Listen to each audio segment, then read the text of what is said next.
Professor Howard Williams takes you on a journey through time and space, exploring death and memory, past and present. Archaeodeath. Archaeodeathlings, welcome back to another Archaeodeath interview, and this is a part 2 with a special guest who has been taking us on a journey into Germanic art and the many beasts within beasts. But we're back because my special guest is also doing, as was revealed in that first talk, also doing work on tattoos, art in our world. And so I wanted to bring him back to have a conversation about, because there's so many debates about the Viking Age in our society. There's so much sort of playful, ridiculous Marvel manifestations and comic books and films, and some of them are really engaging and fun. But there's also people such as yourself who are putting so much dedication and time into working with the art in new and interesting ways. And so I'd love to hear about that, following on from your journey that you took us into the meanings and the designs of art in the early Middle Ages or the late Iron Age. So would you mind introducing, I haven't asked you to introduce yourself, would you please introduce yourself to our viewers and listeners? Sure. Well, I'm a researcher of Germanic and Viking animal art. I started with Viking Age art and then worked my way back, connecting pieces and well, took it from there. It's like from a very practical point of view to a very academic confrontation with what we know and what we have, what has been discovered so far. So to develop and get a little deeper into that, And you've been bringing this Viking art, or this Germanic art more broadly, to life in our world. So, Luciano, how have you been doing that? What type of projects over the years have you participated in? Well, the first one, as I said in the last on our last meeting, I started, tracing the Kamen casket and the Bamberg casket because I didn't understand what my friend and great craftsman Erik Sandqvist was talking about. Yes. With all the details. And as I finished, as I was progressing with these projects, we started working a little bit together. So I started contributing to the design of some work he was doing. So he was commissioned a rune stone. Oh. Actually, it was a very interesting stone. Oh my word! Large stone. That's Erik himself giving sort of a polishing touch to prepare the canvas for the design. And this was commissioned by a businessman, a Danish businessman who had bought an office building in Odessa and in Ukraine. And his purchase didn't go as expected, so he was swindled and lost this building. But he was extremely stubborn, so he lobbied endlessly with both the Ukrainian and the Danish government, and finally managed to get his purchase back. So he wanted to commemorate this win with a rune stone. So we commissioned it to Erik. So we started sparring to get this, to get his idea, his concept in a form that the ancestors would have used. So we decided, well, generally speaking, we decide to use the style that most fits the the symbology that can be that we decide to express in this imagery. So this was our preliminary image of Wow. 2 of the 3 surfaces. It was quite flashy. So one is a mask, which is based, we based it on one of the Kamin casket door masks. Oh yes, yeah. And made a variation on that. And the second part was also from the Kamin casket, in which the bird has an upper hand over the dragon. So it's in an advantage position over the dragon. So he wanted the businessman that commissioned this piece wanted to be symbolized as this raven fighting this big beast and coming out as a winner over this. So that was the idea. So we structured this in a similar way. So actually, it was quite interesting because the structure of the style this is a bit of a technical thing. Needed to have a closely knit structure, and the ribbons here were getting a bit too long. So we had a problem making a joint, like a shoulder joint, Oh right, as the one that was there, and so we used an alternative joint structure, which was used also in the Kamin casket. It's actually 2 twin dragons that do that, which actually Eric originally thought was, he deemed it a bit, like a mistake. But as I was tracing, at a certain point, I saw it recurring. So I said, this is no mistake. And in fact, we ended up using it, and it solved us a lot of problems. So here next, you can see how it develops in real life. So the mask we constructed, adapting also to the forms of the stone, is making it more regular, like polishing the eyes surface. you put just below the sort of brow you've created there. Exactly. I like that. And there's also these knots, these ribbons that go along this crack next to the moustache and chin of the beast, of the mask. So following the line of the chin, or the exactly. Beard, Wonderful. So actually, the technique and the shapes, they adapt to the material as well. So you make it work. Did you do this in Denmark, or was this in? It was made in Denmark, in Horsens and in Jutland, and then it was transported to Odessa, and this is the finished product with the story in brief of the struggle. And the imagery, very nicely decorated and painted. So that was my first active contribution for a design. That really is bringing the Viking Age to life, isn't it? The color is so important because, this isn't intended as an installation at a heritage site or a museum, but it's doing the same work, isn't it? It's showing how these carved stones would have once looked. Obviously, the color schemes and the precise designs are not attempting to mimic, but they're inspired by in a really truthful way, I think.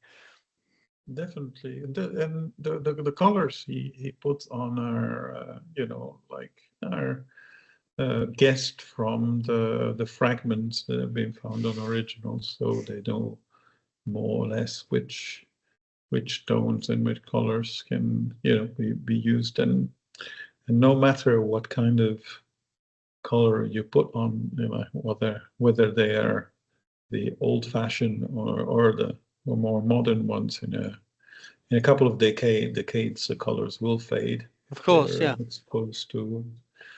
So there's well, that's what they do also in Sweden. They touch up the original stones every once in a while. They paint them back. And the second project we worked on was for a Bitcoin millionaire from Denmark, also, who has a castle in Switzerland, and he wanted a baptismal font in granite with a silver font, how you say, platter, bowl. Wow. And he wanted it to be in Mammen style because he wanted it to look like the images on the passport, on the Danish passport. There's the yelling stone. Yes. He wanted those. So we started looking into that, and he had two twins. So he wanted two beasts, two lions, following each other around the cup of the font. But we were not really sure what to make of the basement of the cup. We were not sure what images to put around there. So okay. Here was an idea. Sorry, can I just cut across? So this commissioner has a sort of general aesthetic in mind, and you just go, right, let's just do something, and you're given a lot of freedom there. Can I just cut? Yeah. Yes. Well, we let's say that we tend to. But that's a very good cue. Thank you very much, because it reveals a bit of the methodology and way we actually work, as opposed to the neo-Nordic, more fantasy-oriented kind of use of historical styles. The split in the road between what we do and what they do is that when a modern designer comes to a problem like we have there, they would choose to make up a solution of their own in their own imagination. It's like it was still with the ancient styles in mind, but the solution is going to be their own take. And what I've learned from Eric and continued working with is that when you get to a problem, when you get to a dilemma and you need to find a solution, that is the moment that you go back to the original pieces, because they mostly, like 99% of the time, they resolved all the issues that we are facing.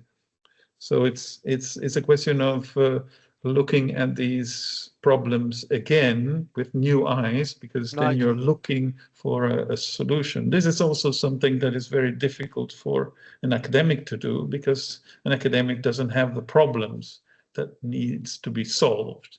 So it's very difficult to recognize a solution when you don't have the problem. See? Absolutely understood.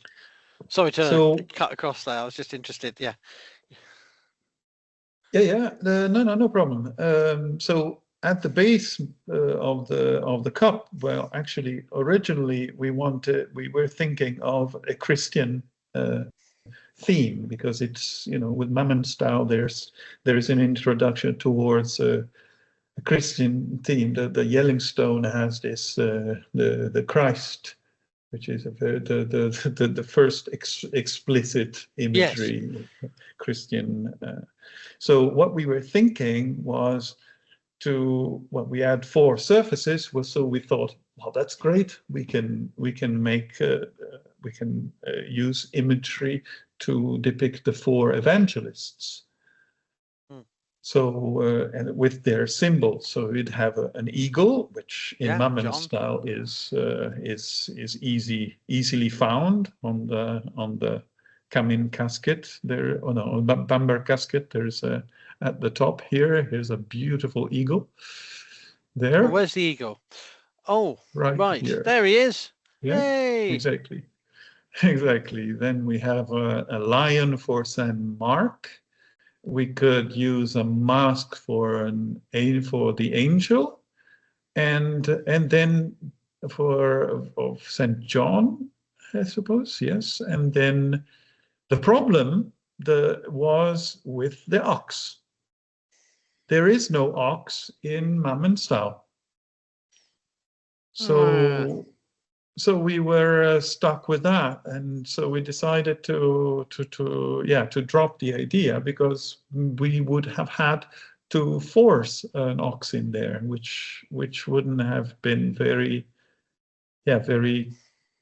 true to the stylistic expression. There is no ox, so we can't actually do that. So we decided instead to make 4 of these crosses that are taken from crosses found in the Yelling grave as jewelry pieces. Oh, so yes. We used that, and we decided to decorate the corners, like in the Yelling stone, with these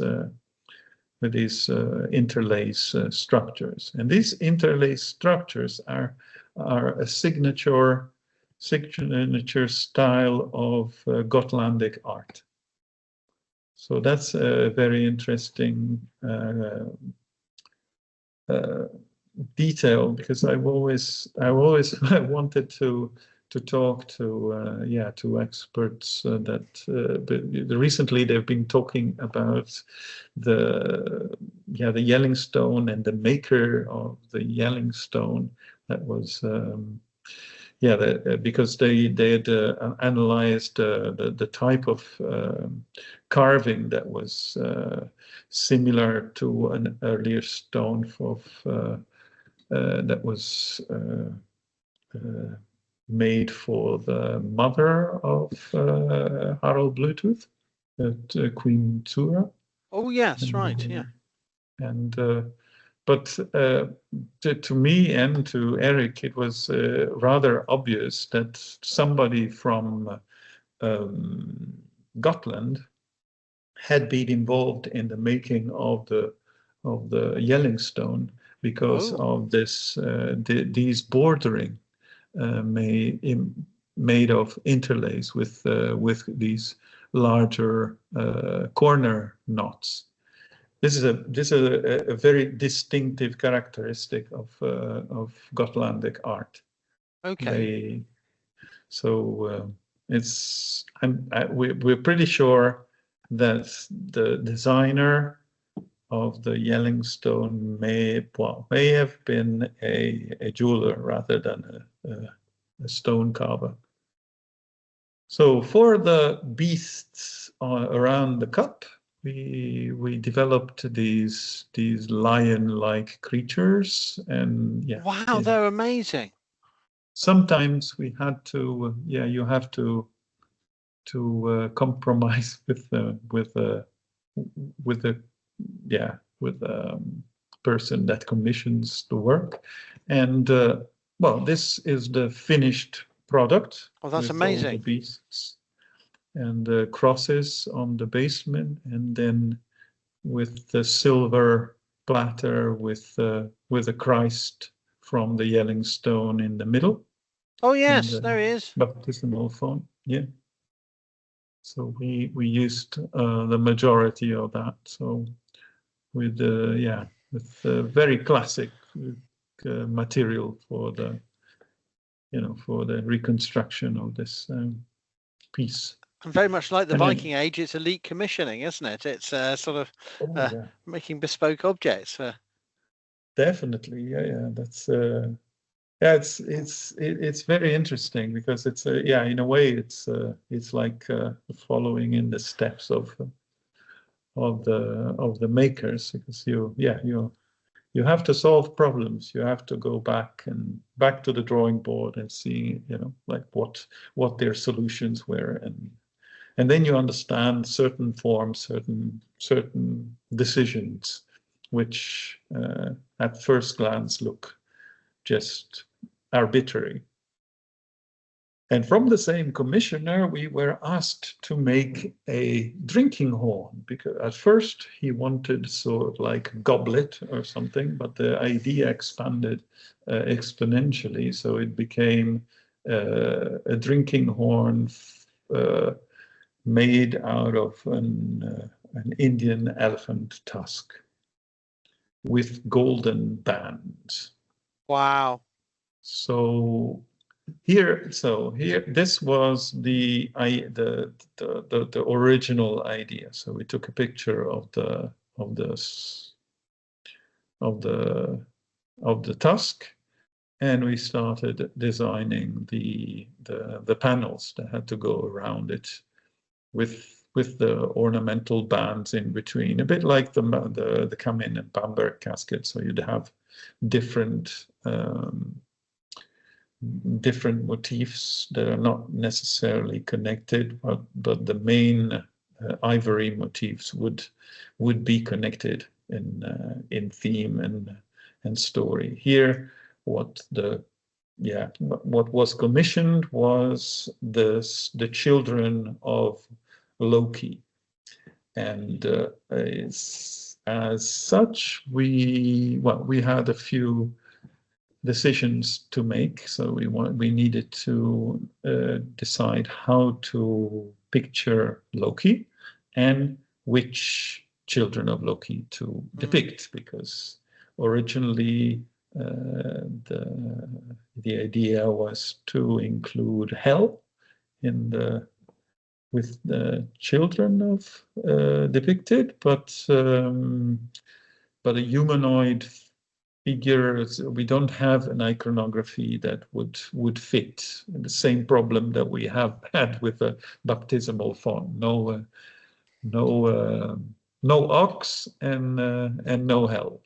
So we needed to do something else. So instead of Hel, we put Sleipnir. Yay! The horse, exactly. So here we made the idea was of a Loki in the shape of a bird. Made sense. So yeah. Taken from the San Isidoro box, the same headdress shape and the crossing wings with the legs over there and all the, and then below we had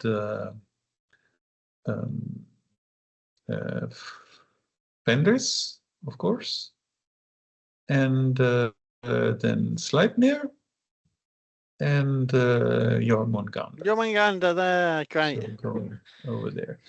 And the idea was also to make so at the back, so at the front, so the concave part would show these 4 pictures, so you could see all the 4 heads of the beast.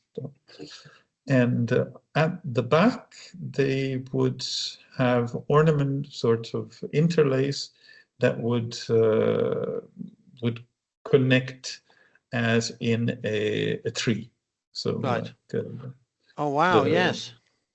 So they would go from the roots, so with Jormungandr at the bottom, and then moving upwards to the foliage at the top. So that was this was done relatively fast. These 4 drawings, I think it was, I don't know, maybe 1 session or 2. Wow. Of designing was pretty fast. But that's the tip of the iceberg. Then you get into the real designing, and then it becomes really complicated.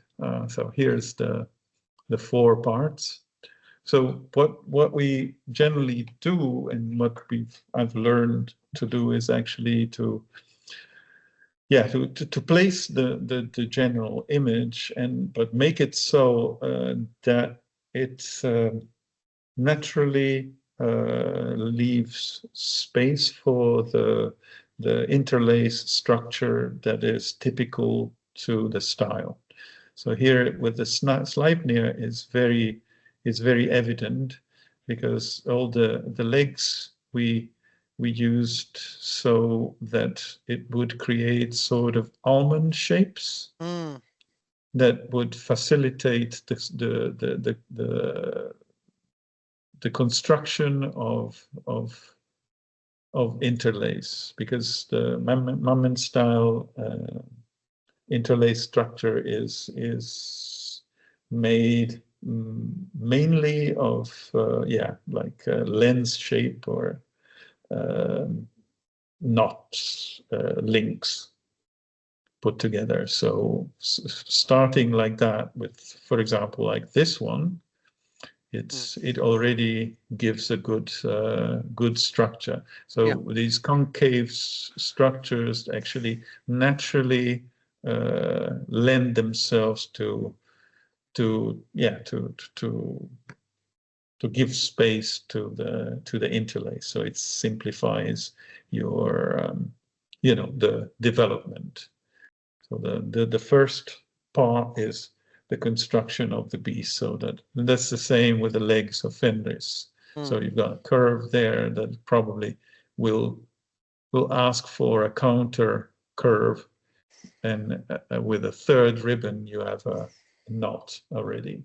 So that's how those structures are made. And Can't wait to see go on. One thing I wanted to tell, and what connects things together from the different contexts of say Bamberg and Kamin Casket to the earlier work like Oseberg and the Broa hoard, is the technique. And I will catch this occasion to actually introduce a part that I missed. So in a coming casket and in the Bamberg context, all these creatures, as you can see, if you now I'll ask you to examine the imagery. All these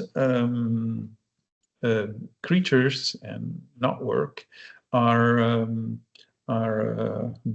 bordered with a double line, which in academia is taken as a fact. Mammen style as a border double line, but it actually has an origin.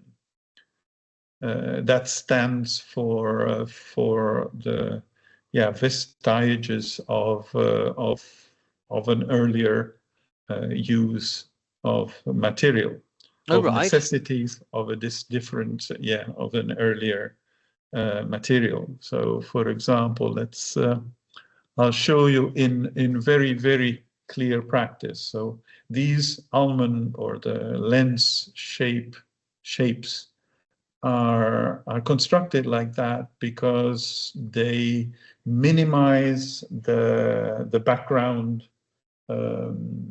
background shapes. Because a flat background is a very difficult thing to construct in depth, and it's very time and effort consuming. So that the idea is to have two slanted surfaces that meet in one single line in the background. So here's the burr that actually constructs those. So this is the equivalent of the Broa period in which that was made in metal, and that is represented in Mammen style as it's continued in the same way. So those shapes are continued, even if they are not dictated by the needs anymore. So these double lines are a flattening of slanted surfaces in metal. Yeah. Right. So it's a case in which the material dictates the shape and it stays in the tradition. Is that the Bamberg casket down the bottom there? Sorry. That's the Bamberg casket, yes. Yeah. Yes. And in this one is even more surprising, because you probably noticed, like when you see the wings of birds, they have these turns around between the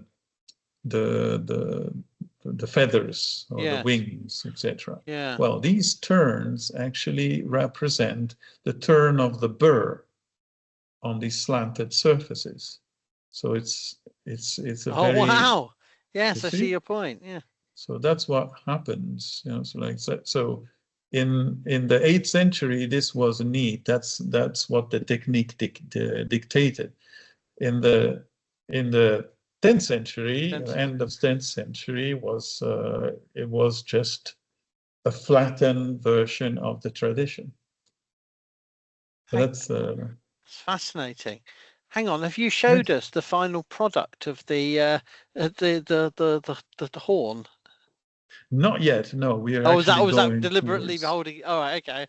I was just double checking that you. And in the end, yes. So this is worth seeing in full screen. Yeah. So here's the whole thing. So here's Loki at the center top with the crossing wings, and here is the back of Fenris and his Sleipnir. We had such a hard time making Sleipnir's head. It was crazy. It's an amazing object indeed, and well done for all these commissions. And thanks. It does lead me to prompt, if you would dare to reveal what you've been working on as a final question, what you've been working on of late. Is there anything you can tell us, or is it all hush hush and no, absolutely. ongoing? It was more a research than a physical object. Okay. I've been asked by the University of Tallinn to make an accurate reconstruction of the 5 elite swords from the Salme burial. Wow. So, which was a journey in itself, because it spans a couple of styles, and it's very interesting. It's a very big and important learning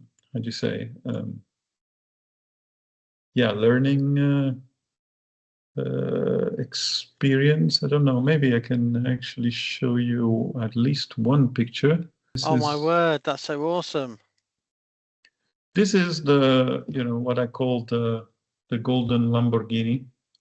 It's a very, very, very complex that beast on top. Look at it.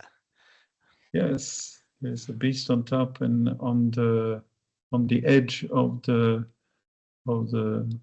ribs, or no, the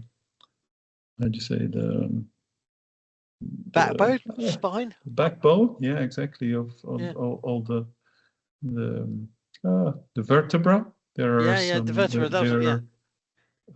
Garnets of about 2.5 millimeters of diameter.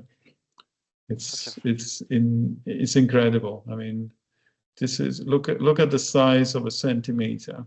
Yeah, it's so crazy. Fine. So this is end of 7th century, and yeah, this is another very articulate context in which you can actually see different hands at work. So these are the hilt of the sword is made out of can I hide this? There you go. Yeah, because it was a bit in the way. Are made of different layers, right? So you've got the pommel, and then you've got first layer, the middle layer, and the lower layer. And these two are the bottom layers. So the one with a longer slit is the one that is where the blade is fitted in. You can see that, right? Right? Yeah. And cool. and this one is where the grip is connected. That's and fantastic. I can tell, well, at the end of the work, after several months, I could tell that this layer was made by a different craftsman than this layer. Right. And I mean, you can, I mean, at the beginning was difficult because the sword is in a pretty bad shape. It took me a very long time to. Yeah, this isn't just copying in a nicely extant object. This is working to recreate from. Yeah, well done. Exactly. So put it back in. Yeah, it's like this lower part was cracked along the whole ridge and twisted, so it's very difficult to figure. But once the picture is created again, you can actually see that the top one has a very regular structure. So here you've got like four beasts that are joined at the heads. So these four circles are the eyes of the beasts, and here the snouts that are crossed together. Ah, yes, yeah. Yeah. So you've got four beasts, so with their legs, and with interlace in between. So it's very, very, very tidy. Whilst this lower part also has beasts that cross snouts, like these two are upside down, these are in the right place. So this is the head, this is the neck, this is the body, and the thigh, etc. Can you see it? Yes. Roughly, yes. Yeah, very clearly, yeah. And then same over here, but it's made a much looser frame. Yes. Let's say. So it's done in a much more organic form. Another element that is very particular is that in the Vendel period, usually the beasts had shoulders that were connected with the rump, with the chest, through these drop-shaped hoops, right? So this is the shoulder, and this is the leg, etc. So that's the standard. You can actually see it in thousands of things. It's like over here is the same. Also the back ones. Well, this other craftsman actually used a different type of joint. So at the shoulder, he uses a leg that goes backwards and knots with the outline of the body and entangles with the throat of the beast. And it's amazing. It's rather consistent too. It continues in every design. So that's why in this ferrule area, we know that this beast is structured with the same type of legs. So most likely this ferrule and this layer were made by the same craftsman. Here we are over 1,300 years later, decoding these intricate designs. It's amazing work. Thank you so much for sharing that. That's amazing. Thank you. Well, yeah, go on. So. Yeah, so that's the last thing I did, and what I keep finding extremely amazing about these things is that it's a bit like reviving individuals. You know, it's I find it. Yeah, I have besides the general fascination. So like when you start comparing these two people to these two crafts people, you're talking. Yeah, you're reviving their personality. There's a very spiritual, very touching,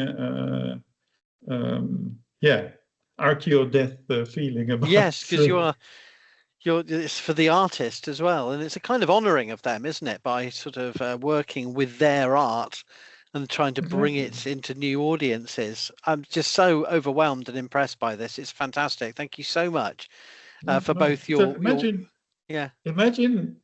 if somebody in 1,300 years looks at your work without a name and it actually, it brings you back to life. I think it's a very poetic thing, to revive people through their personality. Yeah. I cannot say anything, but yeah, that's a perfect point to conclude our journey through your work, and I just want to thank you for it, and thank you for sharing it with us. And I will be putting in the description links to your social media and your publications and other outputs so that people can explore in more detail. But for this conversation, Luciano, it's been absolutely amazing. Thank you so much. My pleasure. If you've enjoyed this Archaeodeath video, why not check out the Archaeodeath blog at howardwilliamsblog.wordpress.com.